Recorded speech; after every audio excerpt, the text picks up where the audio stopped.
السلام عليكم ورحمة الله وبركاته. ازيكم يا حبايبي؟ عاملين ايه؟ يا رب تكونوا بخير. ان شاء الله النهاردة هنعمل سبحة كريستال 33. دي سبحة سهلة جدا ان شاء الله. هنبتدي بإذن الله. بسم الله. اول حاجة هنعملها بسم الله الرحمن الرحيم. هنجيب، احنا عندنا دلوقتي الادوات اهيت. ده خرز كريستال مقاس 10 معايا اهوت، وده الالماظ اللي كنت قلت لكم عليه في الفيديو اللي فات بس ده ذهبي. وعندنا كور الاجور مقاس 8 اهي ماشي. وبعد كده عندنا المسامير المفتوحه اللي احنا قلنا عليها والسلاسل. المسامير السلاسل اللي احنا قلنا عليها ديت طبعا دي سلاسل بنقطعها كده بمقاس مثلا 3 سم كل حته مثلا او 4، عشان بنحط فيها كور اجور ونعملها شرشوبه. وعندنا طبعا الخيط الواير اللي احنا هنعمل بيه. ده خيط جامد ومتين جدا للكريستال، عشان الكريستال بيبقى تقيل فبتبقى السبحه متينه وما بتتقطعش. هنبدأ بسم الله الرحمن الرحيم. هنجيب معانا اول حاجه اهو واحد. اول حاجه بنحط كريستاله اهي، وبعديها على طول بنحط الفاصل اللي هو الالماس ده. ادي 1 2 نعد كده 11 واحده لحد ما نخلص ال11 ونبدأ هنشوف هنعمل ايه. دولت كده 3 اهو معايا يا حبايبي، سهلة جدا. 4 5 دي زي السبحة الكريستال الكبيرة 99 يعتبر 3 سبح في بعض. دي وسبحة واحدة اهي. ادي كده 2 3 4 5 بعد كده اهو معايا واحدة وواحدة على طول نستمر كده ورا بعض. واحدة كريستال وواحدة الماظ اهو لحد ما يبقوا 11 كريستالة نضمناهم معانا اهو. نستمر كده لحد ما يبقوا 11 وان شاء الله باذن الله. هنشوف حاجات جميلة مع بعض كده. هنشوف الميدالية وهنشوف الاكسسوارات الاطفال الجميلة الشيك اللي بيلبسوها في العيد، الحلق والاسوره وحاجات كتير هنعملها متنوعة مع بعض ان شاء الله في الفيديوهات الجاية، وهتنبسطوا وهتفرحوا يعني هتنبسطوا وتستفادوا ان شاء الله. بعد كده احنا اهو قربنا نخلص ال11 خلاص. هناخد بعد كده الالماظة اهي، بعديها بعد الكريستالة الاخرانية ال11 دي هناخد الماظة وهنحط بعديها اجور ذهبي. ده اجور ذهبي اللي احنا قلنا عليه زي الفضي اللي احنا اشتغلنا بيه قبل كده اهو. بندخلها كده، دخلت اهي بكل سهولة. نحط بعديها برضك الماظة او فاصل زي ما تحبوا تسموه عادي اهو. بقت بالشكل ده. هنحط بعد كده 11 تاني. احنا حطينا 11 اهو. هنكرر الحكاية دلوقتي كده مرة 2 3 مرات. هنعمل 3 11 عشان يبقوا معانا المجموع بتاعهم كام؟ 33 اهو. نعمل مع بعض كده بالراحة اهو، سهلة جدا.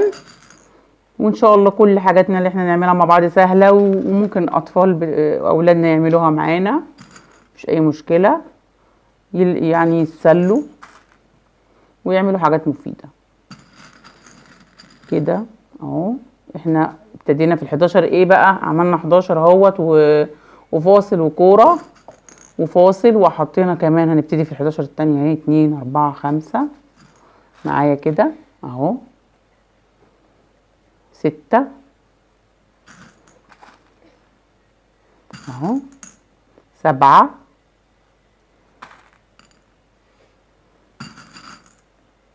8 9 تمام كده معايا اهوت.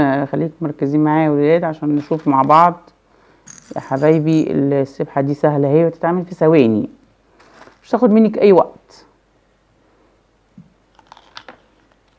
ان شاء الله. دايما حاجتنا كلها تبقى سهلة. دي كده اخر واحدة 11 اهي خلصناها. برضو هنجيب اهو ادي الالماظة، وبعدين عندنا هي دي الاجوره، الكوره الاجور.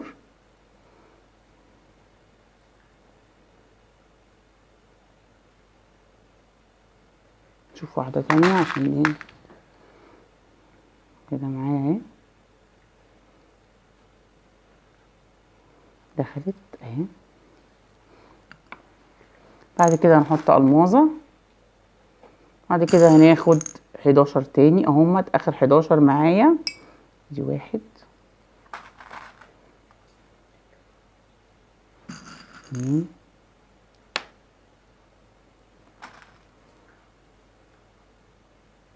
بس تحسن ان انت تعدي 11 قدامك عادي عشان ما تلخبطيش. تعدي 11 وتخلصيهم وتعدي غيرهم 11 عشان يعني يكون سهل عليكي ان انت تلضميهم بسرعه. عارفه ان دول 11 تلضميهم بيبقوا سهلين وما بتتلخبطيش في العدد يعني. بعد كده تبقي تعمليها بسهوله يعني.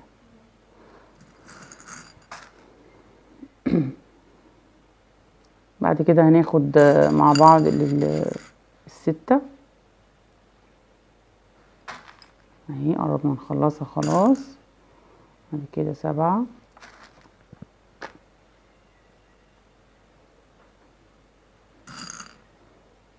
8 9 10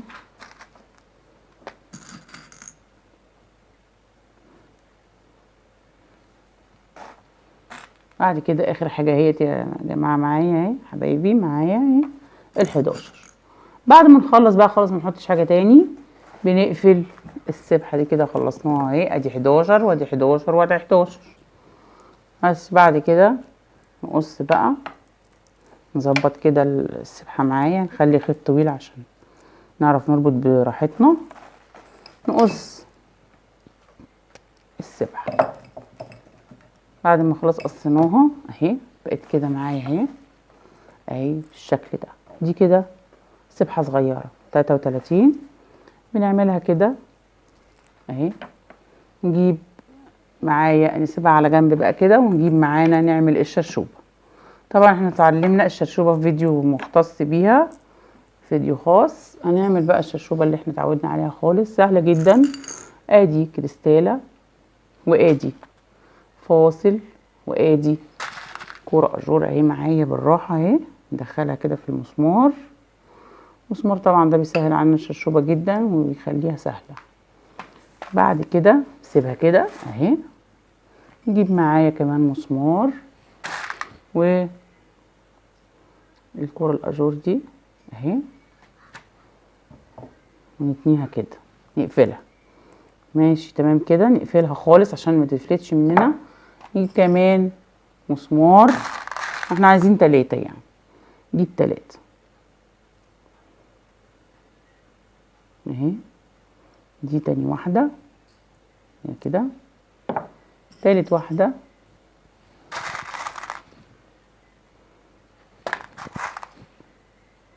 كده معايا اهي.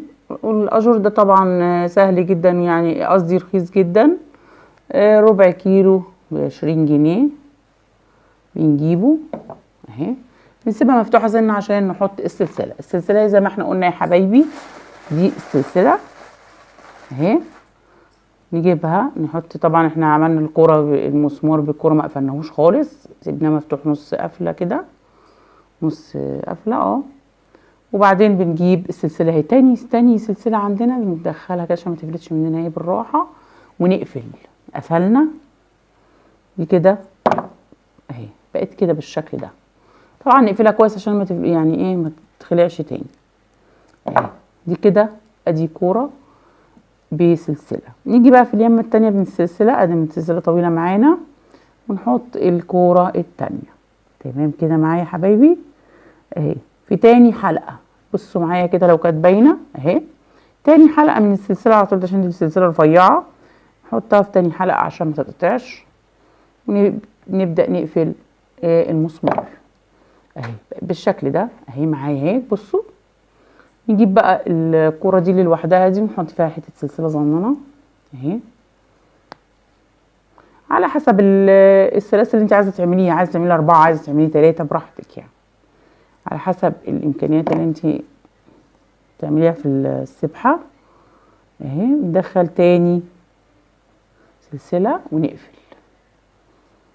تمام كده، عملنا كده دولت من النص كده، نتنيها كده معايا اهي، ودي معاهم كده 3 سلاسل، 3 سلاسل همت قد بعض.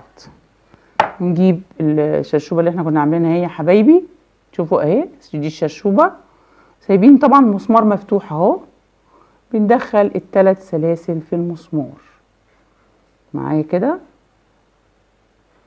اهي.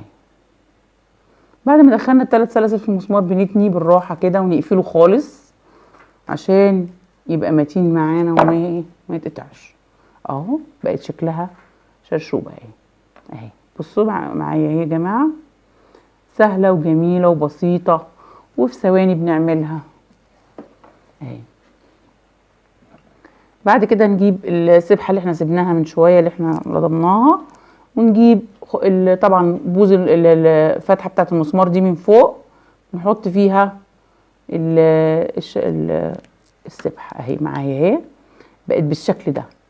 نربط بقى، نربط نخلي فيها حاجه بسيطه كده عشان نسبح بيها، منقرطهاش قوي يعني، خلاش ماسكه قوي اهو. نبتدي بقى نربط، عندنا كام ربطه؟ 4 بقى 5 على حسب اهي، عشان تبقى جامده جدا معايا اهي. كده خلصنا. بصوا بقى، شفتوا السهوله بتاعه السبحه اهي، بتسبح بيها عادي وواسعه وحلوه اهي. ماشي، عايزين بقى نعملها بستوبر اللي احنا وريناه لكم المره اللي فاتت اهو، بس انا صراحه مش متوفر عندي دهبي، بعمل الفضي اي حاجه تخليها متينه بس ما تتقطعش. قبل ما نقص الخيط ده هنروح جايبين ستوبرايه واحده اهي، نحطها كده اهي معايا، نركبها معاكم، ادخل الطرفين فيها عشان دي طبعا صغيره اهي، واروح مدخله يا جماعه الطرفين كده في قلب الاستوبر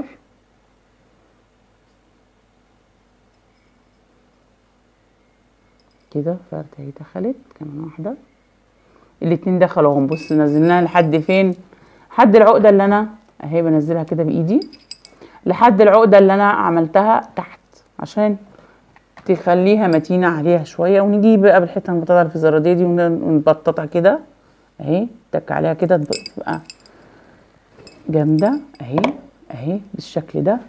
وبعدين نيجي نقص بقى، مش نقص بعديها على طول، لا نسيب حته صغيره جدا كده ونقص. قصينا الواير خلاص، وبقت السبحه معايا بالشكل ده اهي، سبحه ذهبي بيضه جميله. ممكن نعمل في الوان كريستال كتير يعني، في عسلي، في اسود، وفي ابيض، وفي اهو معايا اهو. ادي السبحه اهي بالشكل ده، بصوا شكلها جميل ازاي وشيك وحلوه. تنفع ممكن نعلقها في العربيه كده بالمنظر ده، ممكن نسبح بيها يعني، بنستعملها في كذا غرض. ودي ممكن تبقى هديه حلوه كادو يعني، شيك وحلو، واي حد ياخدها هديه يفرح بيها جدا. طبعا عندنا هنا ال السبحه وتمنها طبعا مش غالي يعني، لو بعناها مثلا نبيعها مثلا ب20 ب15 جنيه حسب يعني السوق. لو انت بتعمليها تبيعيها مثلا ب20 جنيه ب15 جنيه، وما فيهاش اي تكلفه يعني، تكلفتها بسيطه وسهله ووقتها بسيط برضو. ولو اتعلقت في العربيه كده تبقى شكلها شيك جدا وحلوه. ويا رب تكونوا استفدتوا من ان السبحه دي سبحه حلوه وشيك وصغنونه وحلوه. ف طبعا باذن الله باذن الله هنشوف مع بعض كل الحاجات الحلوه اللي معانا، هنشوف فيديوهات كتير حلوه. وفي الفيديوهات اللي فاتت برضو يا رب تكونوا استفدتوا منها، وارجو منكم الاشتراك في القناه وتفعيل زر الجرس. وطبعا هيوصل لكم ان شاء الله مني كل جديد ومفيد وسهل. انا طبعا قناتي بتبقى سهله ان شاء الله، كل الحاجات اللي بعملها سهله وبسيطه وممكن اي حد يعملها. ويا رب تكونوا استفدتوا، والى اللقاء في الفيديو الجاي ان شاء الله. تحياتي ليكم باذن الله.